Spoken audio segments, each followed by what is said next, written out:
Сәлеметсіз ме құрметті көрермендер, бүгінгі тақырыбымыз Алтын Орда. Мен бірнеше фактілер айтатын боламын.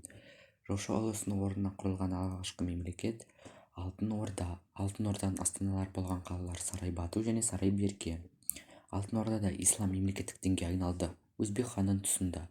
Алтын Орданың негізін қалаған хан Батый хан немесе Сайын хан деп те атайды. Алтын Ордада саяси және экономикалық жағынан Берке хан мен Өзбек ханның кезінде жақсы дамыған. Әсіресе Беркенің кезінде Египет сұлтаны бейбарыс арасындағы байланыс күшейе түсті.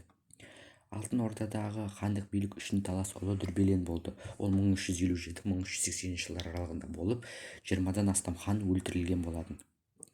Талас бойынша 1502 жылы Алтын Орданың соңғы ханы Шейх Мәлік қайтыс болады. Алтын Орданың ыдырағаннан кейін соңғы пайда болған мемлекет Сібір хандығы. Аяқтаймыз осымен.